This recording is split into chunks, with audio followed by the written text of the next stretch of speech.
মনিকা, ডিম বিক্রি করার সর্বশেষ কয় টাকা আছে এখন? এটি আছে 52,200 টাকা আছে।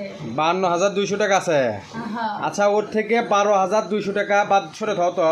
এটি ঠিক আছে। হ্যাঁ, 1 2 2,000 3 4 5 6 7 8 9 10 11 12 হ্যাঁ, 12,200 200 টাকা সরে থাও। আর এই 40,000 টাকা আমাকে দাও।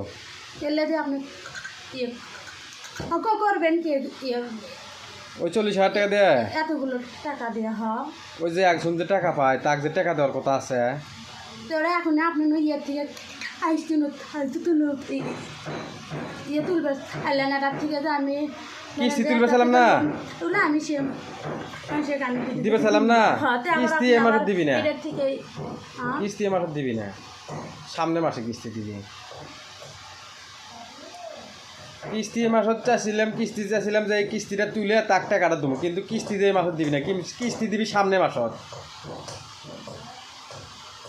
আমার হাতে সম্বলে আছে 52,200 টাকায়। আমি ভাবলাম যে একটা কিস্তি থেকে তুলে তাক দিয়ে আমার এগুলো দিয়ে আমি একটা সম্বল থাকবি নি। এখন তো কিস্তি দিল না এই মাসে, সামনে মাসে কিস্তি দিবি। তো ওই ভাই তাহলে আপনি সামনে মাসেই দেন।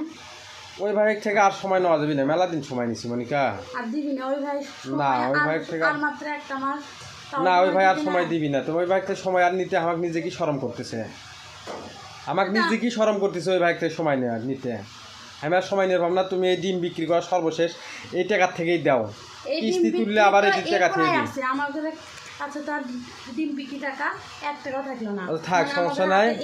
ওই 12,000 টাকা তুমি সাইড করে থেকে দাও। হ্যাঁ, কিস্তি সামনে মাসে যে কিস্তি পাবো না, কিস্তি পাইলে ওই টাকা থেকে তোমাকে এই 40,000 টাকা ধুমুনি। হ্যাঁ, দিয়ে তুমি সংসার চালাও। হ্যাঁ, আচ্ছা, ঠিক আছে। জি আসেন, দাও দাও, আমাকে দাও।